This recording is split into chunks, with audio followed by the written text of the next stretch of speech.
The Christmas Scorpion by Lee Child. Read by Jeff Harding.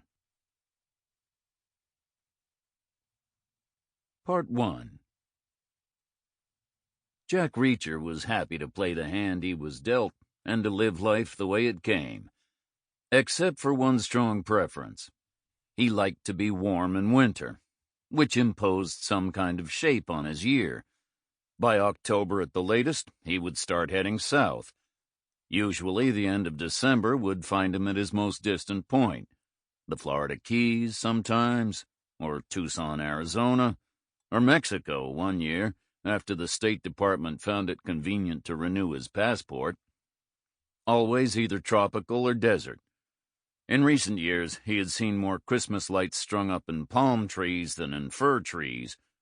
They looked pretty good, especially at night, and there were lots of them. Once he had read a newspaper story about homeowners in the Northeast having such elaborate Christmas displays they needed new breaker panels. Now the same thing was happening way to the south. Everyone loved Christmas, except the guy in the Santa suit, who was liable to pass out from heat exhaustion. That particular year, the plan worked as normal. On Christmas Eve, Reacher arrived in a small town near Barstow, California, out in the desert, halfway between Edwards Air Force Base and Fort Irwin. Not as far south as usual, but he knew both places from days of old, especially Irwin, which was a gigantic Army training ground, where he had spent many a happy hour. He liked the emptiness. He liked the climate. Warm, dry, and reliable. But not that particular year. What also arrived on Christmas Eve was snow, in huge quantities, in what media elsewhere were quick to call a one-time freak, once-in-a-lifetime storm of the century. Around Barstow, no one called it anything, because the power went out immediately, and the phones went down, and the cell towers went offline. Not surprising.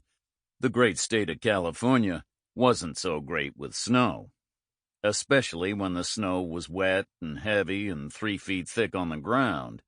Cars were buried. Roads were invisible. The rocky tan desert was replaced by a smooth white blanket as far as the eye could see. Reacher got inside as soon as he could. He saw a lone, low building up ahead, some kind of bar or roadhouse. He stumbled in through the door, his back thickly coated with snow, his pants soaked to the thigh. He huffed and puffed and clapped his hands together and stamped on the mat. Sample complete. Ready to continue?